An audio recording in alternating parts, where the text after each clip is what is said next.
Hallo, meine lieben Strickerinnen. Ich freue mich, euch begrüßen zu dürfen zu einer neuen Folge von Stricken mit Calypso.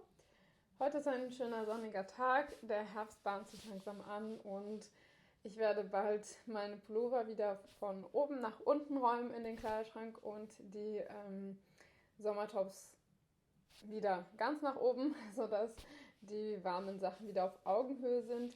So funktioniert es jedenfalls bei mir. Wie sieht es bei euch aus?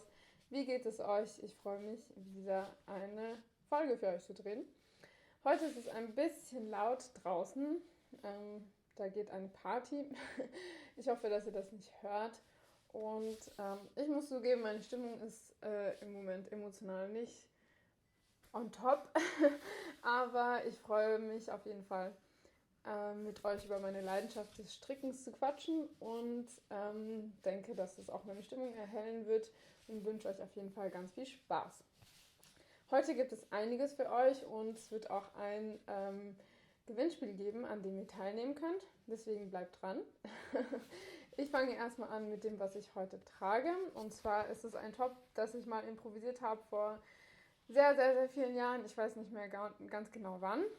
Das trage ich gerne. Das habe ich aus einem Sockengarn gestrickt, das eine Mischung aus Baumwolle und Wolle ist. Das ist also so ein meliertes Garn.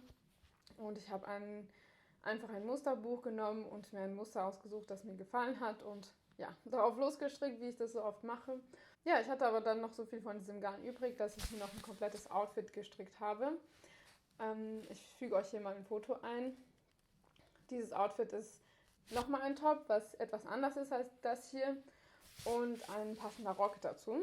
Und mir ist aufgefallen, das ist jetzt das dritte, dass ich jetzt drei Outfits habe, wo ich Oberteil und den passenden Rock dazu habe. Irgendwie scheint es etwas zu sein, was mir gefällt, dass ich gerne ein Oberteil zu einem passenden Rock stricke und so das komplette Outfit habe.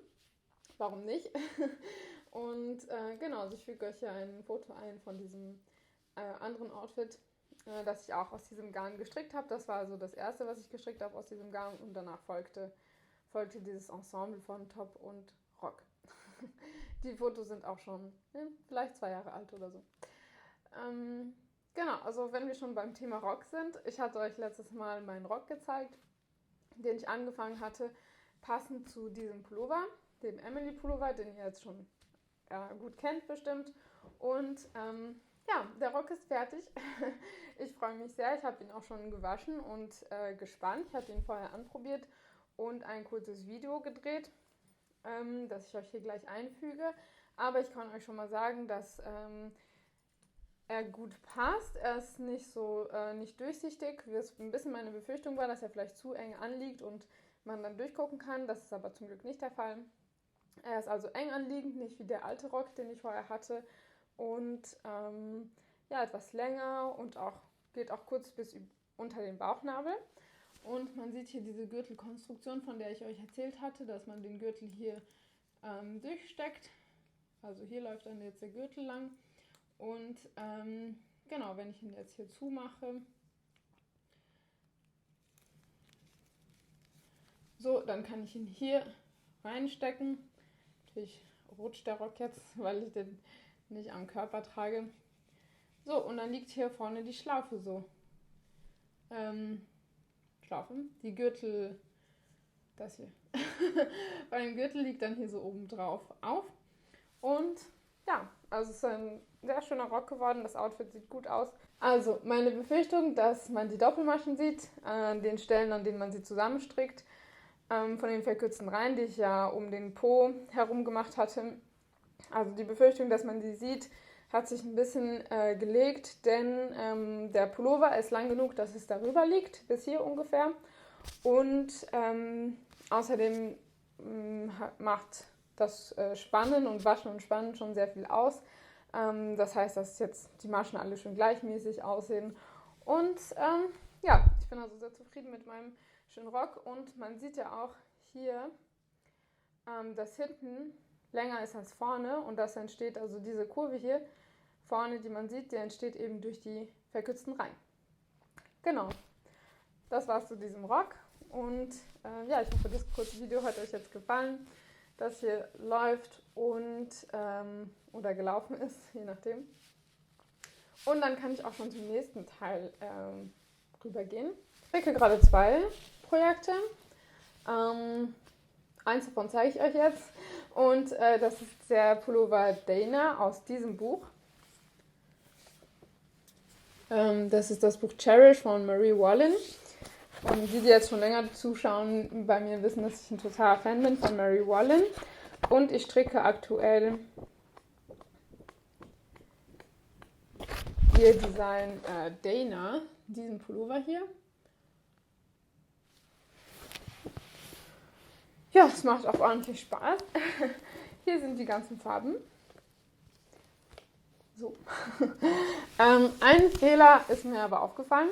Und zwar dachten wir, die Verkäuferin bei der Wollnerin und ich, oder wir waren uns eben unsicher bei den Farben, also bei einer Farbe. Denn eine Farbe heißt bei Mary Wallin, ich weiß gar nicht, wie man es ausspricht, Vote oder Vote oder sowas, weil schreibt man W-O-A-D. Und wir dachten eben, dass es vielleicht ein Tippfehler ist und dass es vielleicht die Farbe Wood ist, also W-O-O-D, also Holz. Ich könnte vielleicht nachschauen, was W-O-A-D heißt, weiß ich gar nicht. Auf jeden Fall habe ich eben deswegen so ein Braun gekauft. Weil ich habe ja die Farben abgeglichen, also ich stricke den Pullover mit der Woven Felted Tweed und original benutzt Mary Wallin ihre eigenen Garne, Mary Wallin British Breeds oder sowas. Aber ich habe eben dieses Garn ausgewählt und als wir die Farben abgeglichen haben, habe ich eben das hier gekauft, also dieses Braun. Und als ich jetzt, bevor ich angefangen habe, das Farbmuster zu machen, die Farben abgeglichen habe, ist mir aufgefallen, dass es eine Farbe gibt, die tatsächlich WOAD heißt. Und das ist nämlich ein etwas dunkleres Petrolblau, was ich jetzt nicht gekauft habe, sondern eben dieses Braun. Aber in dem Farbmuster wird gar nicht so viel von dieser Farbe verwendet. Deswegen glaube ich jetzt nicht, dass ich einen extra Knäuel jetzt noch extra kaufen gehe, sondern das werde ich, entweder ich verwende das, weil es ganz schön passt, wenn ich dann soweit bin. Oder ich werde das hier verwenden, dieses Dunkelblau, was ich verwendet habe für die Jacke Folie Bleu, für die Ärmel, die ich euch letztes Mal gezeigt habe und von der es ja auch ein Tutorial gibt hier auf meinem Channel. Und diese Farbe passt auch ganz gut zu allen anderen Farben. Hui. So, also, genau. Deswegen, also hier sieht man jetzt nicht alle Farben so super gut.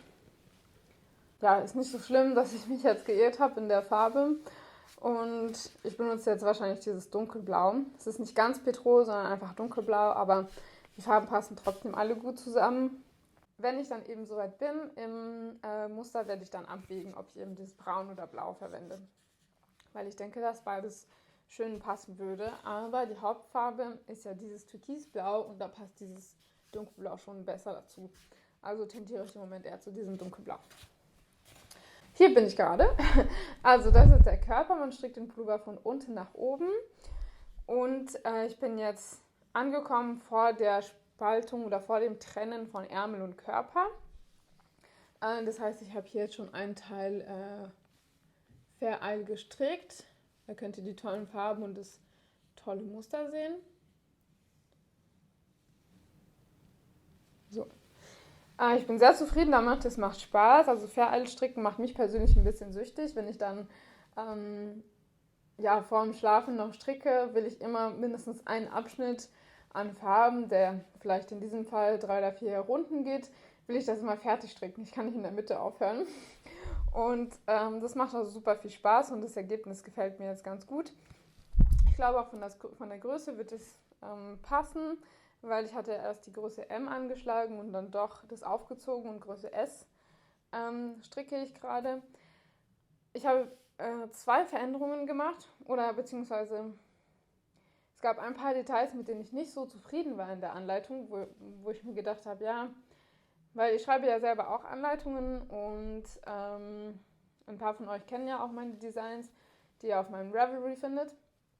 Und ich übersetze auch Anleitungen für andere Designer. Deswegen habe ich jetzt mittlerweile auch einfach durch dadurch, dass ich so lange stricke, auch schon so viele Anleitungen gelesen, dass ich mich jetzt in der Lage fühle, auch Anleitungen ein bisschen zu bewerten und zu sagen, die fand ich jetzt gut geschrieben oder die fand ich jetzt weniger gut geschrieben. Und klar, bei solchen Zeitschriften, so wie die hier sind die Anleitungen verhältnismäßig noch lang, weil bei anderen Zeitschriften, in denen so vielleicht 30 Designs da drin sind, da sind die Anleitungen manchmal nur eine halbe Seite oder so. Also wirklich sehr kurz. Hier ist sie schon eher ausführlich, die Anleitung, aber trotzdem war ich zum Beispiel nicht zufrieden, wie die Zunahmen beschrieben werden, weil es ist so gedacht, dass man eben dieses ganze blaue Teil, das Stück gestrickt und dann in der Runde, bevor man mit dem Vereil beginnt, auf einmal auf der Runde verteilt, ich glaube 20 Maschen zunimmt. Und damit war ich nicht zufrieden, also dachte ich eher, ich werde ab dem Bündchen hier immer verteilt alle 5, 6 Runden 2 Maschen zunehmen und so eben die 20 Maschen nach und nach eben aufnehmen und nicht alle auf einmal in der Runde vor dem Vereilmuster. Das fand ich nicht so gut geschrieben, das habe ich eben anders gemacht. Und bei den Ärmeln, da bin ich wirklich nicht so ganz zufrieden. Da hätte ich mir gewünscht, ich hätte das anders gemacht, also auch so nachgedacht, so vorausschauend gedacht, wie bei dem unteren Teil des Pullovers. Also hier sind die beiden Ärmel. Ich habe sie auf Magic Loop gestrickt und ich habe zum ersten Mal 2 Ärmel gleichzeitig gestrickt. Jetzt habe ich bei einem Ärmel schon das Farbmuster gemacht, das man hier sehr schön erkennt. So, also bis vor dem Vereilmuster habe ich eben beide Ärmel gleichzeitig auf einer langen Nadel gestrickt mit der Magic Loop Technik.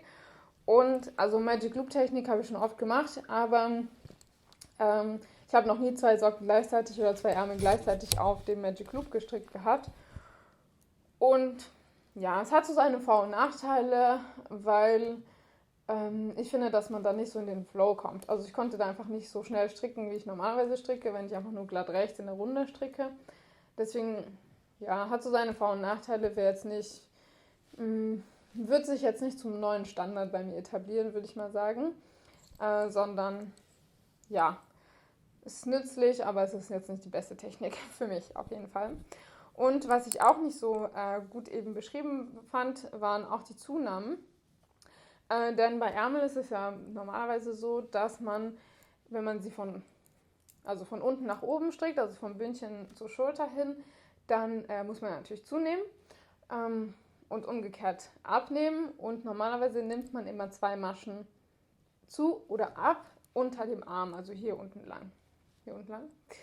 So, mein Pflaster sieht nicht so schön aus, aber ich habe mich hier vor 2 Wochen oder einer Woche verbrannt im Wasserkocher oder verbrüht und ja, deswegen mache ich da lieber ein Pflaster drauf, weil das, was drunter ist, sieht noch weniger schön aus. Genau, auf jeden Fall nimmt man da normalerweise 2 Maschen gleichzeitig auf oder zu, an derselben Stelle eben hier direkt unter dem Arm. Bei Mary Wallin hier sind es nicht 2 Maschen in jeder Runde, sondern nur eine Masche. Und das finde ich problematisch, weil man kann die Zunahme und Abnahme eben nicht, also in dem Fall die Zunahme, kann man nicht immer an derselben Stelle machen, sondern es entsteht irgendwann einfach eine Diagonale, weil man immer vor oder nach der letzten zugenommenen Masche zunimmt. Also, wenn ihr versteht, was ich meine. Deswegen entsteht irgendwann einfach eine Diagonale. Also ich versuche die Abnahme immer hier oder da zu platzieren, so abwechselnd, dass eben der Ärmel nicht schräg wird. Oder vielleicht ist es auch meine Fantasie, die denkt, dass der Ärmel schräg wird, aber ich glaube schon. Auf jeden Fall fand ich das nicht schlau gelöst und ich wünschte, ich hatte vorher nachgedacht und eben da auch mir das anders ausgerechnet, dass ich eben 2 Maschen jedes Mal in jeder Runde zunehme. Und genau, dadurch ist der Ärmel auch ziemlich lang geworden, was ich jetzt nicht schlimm finde, weil ich mag eigentlich alle Arten von Pullover. Ich mag gerne Dreiviertelärmel, ich mag gerne Ärmel, die genau die richtige Länge haben, aber ich mag auch mal Ärmel haben, die eben über die Finger, bis zu den Fingern gehen. Außerdem kann man das ja auch so zurückfalten, das Bündchen. Das mag ich auch gerne. Deswegen ist es nicht schlimm, dass die Ärmel etwas lang wahrscheinlich sein werden. Ich weiß halt auch nicht ganz genau, wo der Pullover sitzt. Also ich kann mir vorstellen, dass es dann hier so sitzt.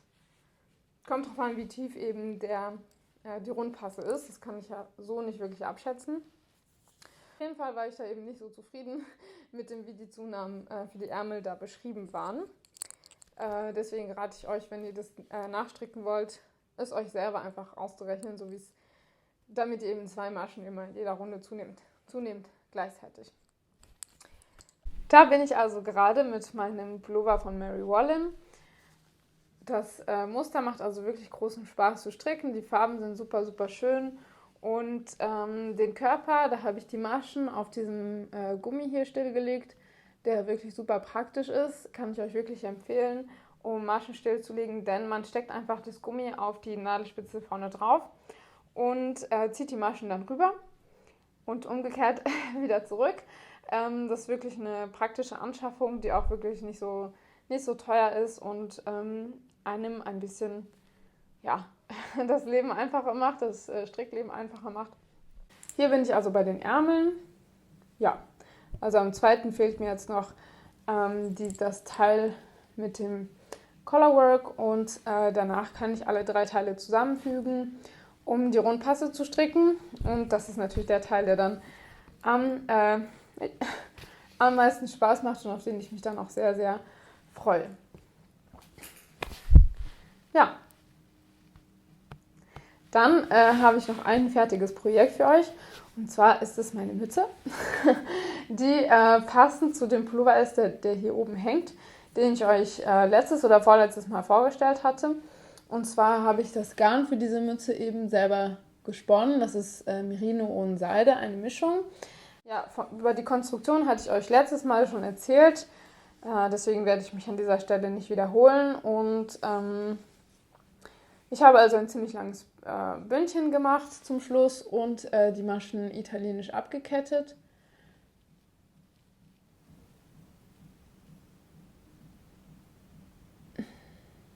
So. Ja, ich habe die Maschen italienisch abgekettet. Sie ist ein bisschen groß geworden, aber das ist nicht so schlimm. So, dann hat man ein bisschen mehr Luft zwischen Kopf und Mütze, die dann warm gehalten wird und dann wird einem auch sicher nicht kalt am Kopf. Ich kann sie auf 2 verschiedene Arten tragen. Also entweder ich klappe das Bündchen komplett um, so wie hier jetzt, und trage sie so.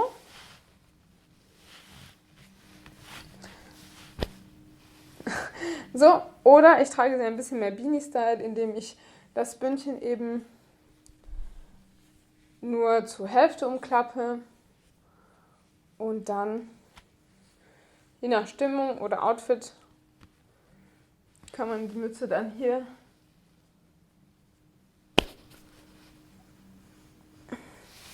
oder auch so, mehr so Beanie-Style eben tragen.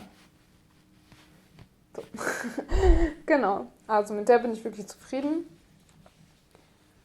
Und ich freue mich, die eben zusammen mit meinem Pullover hier bald tragen zu können. Aber von mir aus kann der schöne Herbst noch ein bisschen andauern.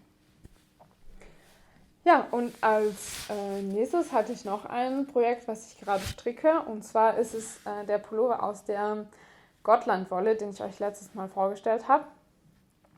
Diese Gotlandwolle, die hier aus Deutschland kommt und es nur in einer sehr Limited Edition gibt und wirklich ganz, ganz besonders ist.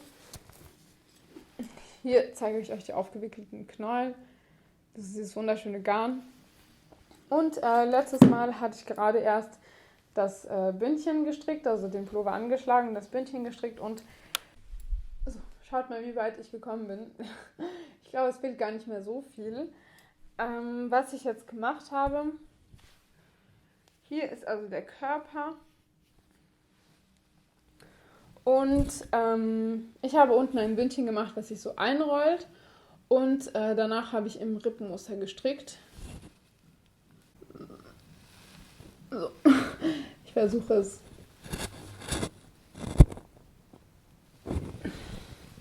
Also das ist ein Rippenmuster, 4 Maschen rechts, eine Masche links.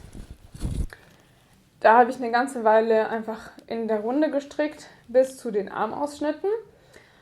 Beziehungsweise habe ich erst für die Armausschnitte oder für die Ärmel auf jeder Seite von der Mittelmasche am Unterarm immer 5 Maschen zugenommen, auf jeder Seite, sodass ich hier noch eine zusätzliche Spalte an Rippmuster bekommen habe. Und hier sieht man vielleicht, ist ein bisschen schwierig zu zeigen. Hier sieht man vielleicht ganz leicht den Armausschnitt. Hier dieses kleine Stück hier. Genau. Dann habe ich weiter getrennt gestrickt, Vorder- und Rückenteil. Ich glaube, ich ziehe den Pullover ganz kurz mal rüber. Ich habe das noch gar nicht gemacht, um zu schauen, wie das so sitzt.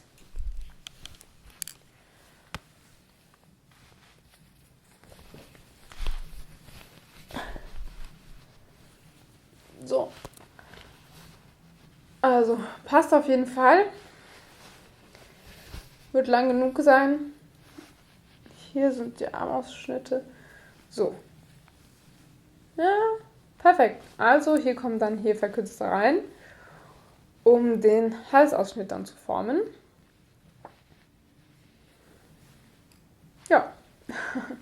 Und man sieht dann hier eben, dass es ein Rippmuster ist.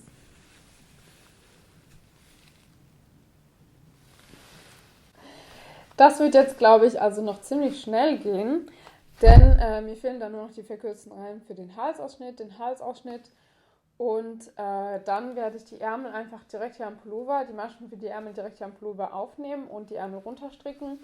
Da es so ein dickes Garn ist, geht es wirklich wahnsinnig schnell und ich habe extra viel davon bestellt, und zwar hatte ich 600 Gramm bestellt, um ja nicht in die Bredouille zu geraten, dass ich nicht genug habe, weil das eben nur begrenzt verfügbar ist.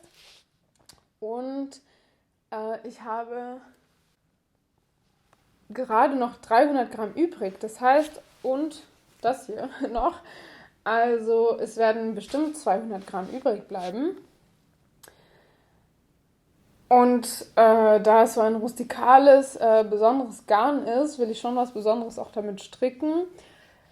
Und ich überlege auch, ähnlich wie bei dem Pullover, den ihr hier seht, fände ich das ein bisschen schade, das mit einem industriellen Garn zu kombinieren. Deswegen könnte ich mir gut vorstellen, noch ein Garn selbst zu spinnen, um das mit dem hier zu kombinieren, mit dem, was ich übrig haben werde. Also, das wäre alles zu meinem Gotland-Pullover. Da ist das Stichwort Spinnen schon gefallen. Also erzähle ich euch noch kurz, wie ich weitergekommen bin bei meinem Strickprojekt, um ein Design aus diesem Buch Tudor Roses zu stricken. Darüber habe ich schon mehrmals gesprochen, deswegen schaut gerne in den vorherigen Folgen vorbei, wenn ihr da mehr Details wissen möchtet. Und genau, diese Kontrastfarbe, die kennt ihr also schon. Und ich habe jetzt schon einiges gesponnen von dieser Hauptfarbe, diesem Coburger Fuchs ist das. Ich habe auch noch ziemlich viel übrig. Aber so sieht es hier auf der Spule aus. Also auch eher rustikal, so wie das andere Garn, was eben richtig gut ist, damit eben beide Garne schön zusammenpassen. Und einiges habe ich auch schon verzwirnt.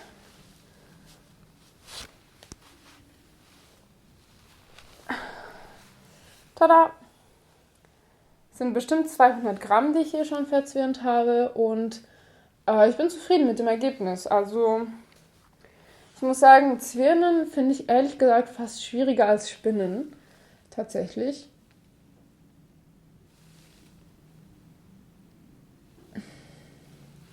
Spinnen ist einfach so viel mehr repetitiver als bei Zwirnen. Beim Zwirnen muss man schon etwas aufmerksamer sein und aufpassen, dass die Fäden immer gut liegen, wenn man sie eben zusammenlegt. In dem Fall habe ich jetzt dreifach verzwirnt, also ich habe Navajo-Spinnen gemacht oder auch, ich glaube es heißt Kettspinnen, weil man wie beim Häkeln eine Art Luftmaschenkette macht beim Verzwirnen Und da muss man immer wirklich aufpassen, wenn sich die Fäden an den Stellen, an denen sich die Fäden kreuzen, dass sie schön liegen und auch ja, in den Schlaufen, die man da so kreiert, beim Verzwinnen, dass die Fäden auch schön aufeinander liegen und nicht ungleichmäßig viel Garn eingezogen wird. Also ich finde Verzwinnen eigentlich eine schwierigere Kunst als das Spinnen. Und zum Verzwinnen habe ich ein bisschen weniger Geduld als beim Spinnen, muss ich sagen. Weil wenn ich dann schon mal fertig gesponnen habe und die Spule fertig ist, dann muss man sie ein paar Tage ruhen lassen. Und danach will ich es einfach nur so schnell verzwinnen wie möglich. Und das ist, da muss ich noch ein bisschen üben, dass ich mehr Spaß daran habe und das nicht einfach nur so schnell fertig machen möchte. Auf jeden Fall sehen beide Garne zusammen so aus. Ja, ich habe sie jetzt zum ersten Mal so nebeneinander und ja, warum nicht?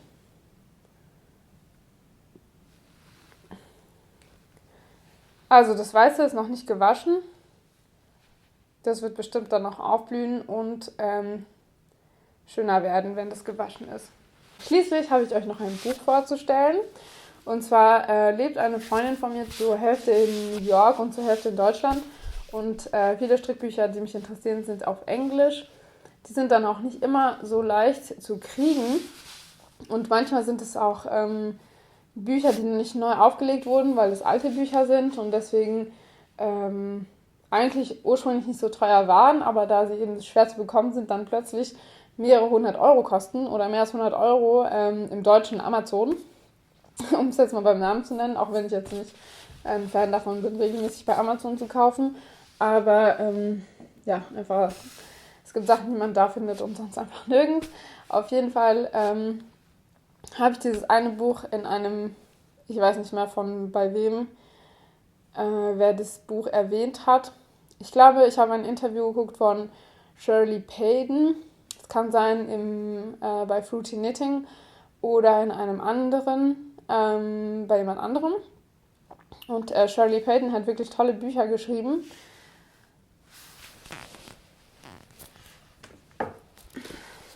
Wie zum Beispiel das hier. Das heißt Strickmode selbst entwerfen. Und das ist wirklich eine unglaubliche Ressource. Das kann ich euch empfehlen. Das habe ich schon ganz, ganz lange, dieses Buch. Über 10 Jahre. Ich habe mir das auf Deutsch gekauft, damals in einem ganz normalen Buchladen. Und ja, original ist es aber auf Englisch. Es ist aber gut übersetzt. Also da kann ich mich nicht beschweren. Und sie hat in einem Interview, wenn ich mich richtig erinnere, war sie das, hat sie dieses Buch erwähnt, das sie gerne verwendet. Und wie gesagt, in Deutschland, auf dem deutschen Amazon war es super, super teuer.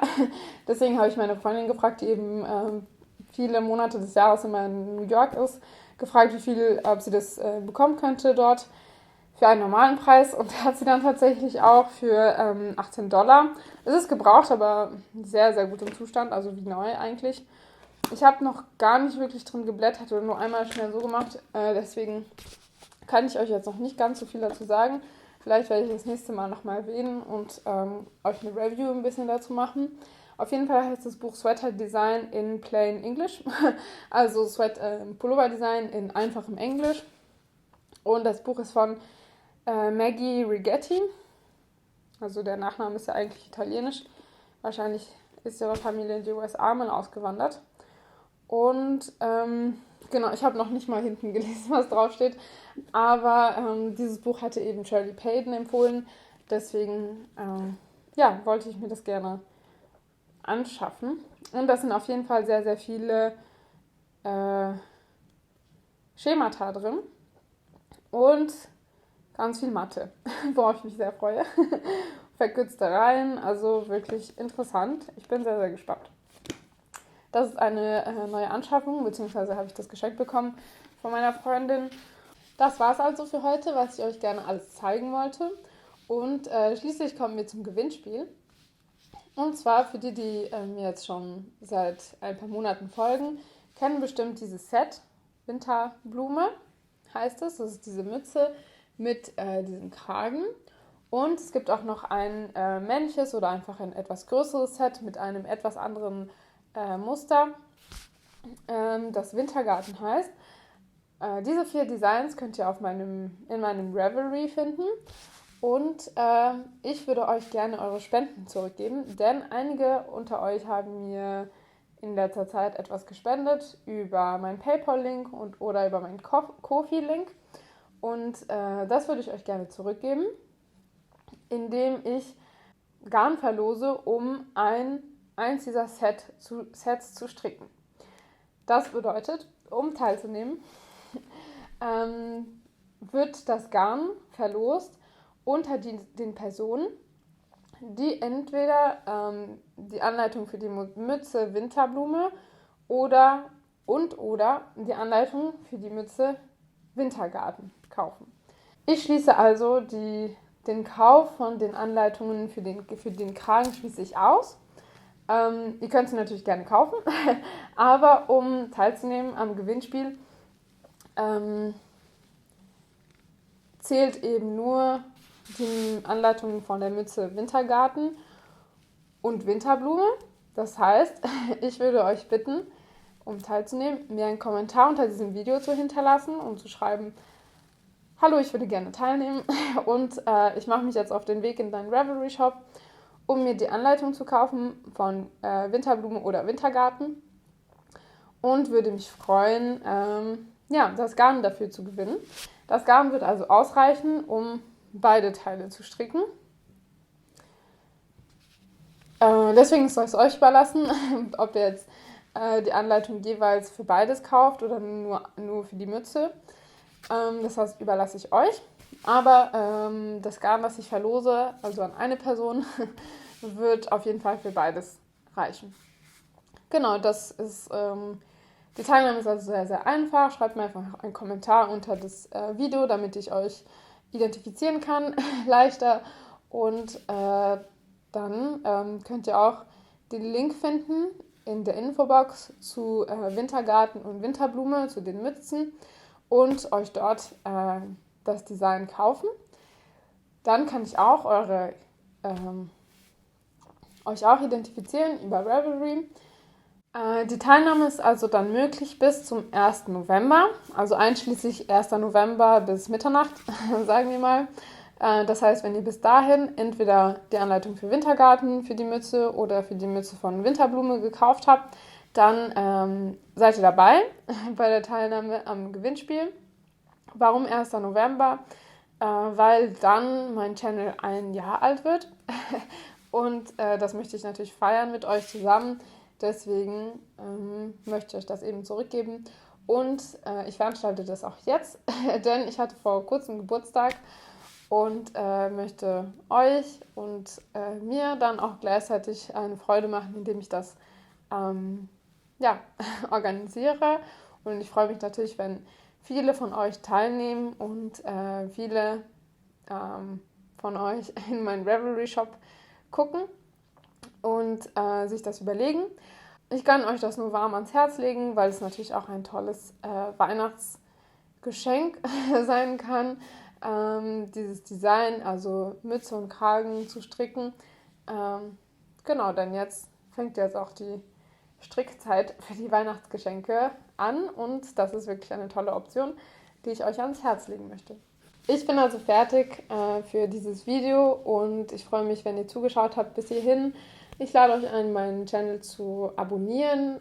Es wäre natürlich toll, wenn wir bis Ende des Jahres die 2000 Abonnenten knacken. Ich bin mir nicht ganz sicher, ob das möglich ist, aber 2000 Abonnenten bis Weihnachten wäre natürlich ganz, ganz toll. Wenn ihr also regelmäßig schaut, dann abonniert gerne den Channel. Und ich hoffe, ihr hattet eine schöne Zeit mit mir, auch wenn ich mich nicht super, super gut gelaunt gefühlt habe oder fühle, aber es hat mir auf jeden Fall viel Spaß gemacht, euch meine Projekte zu präsentieren und ich sage euch auf jeden Fall bis zum nächsten Mal und die Gewinnerin von der Verlosung wird natürlich dann im November verkündet.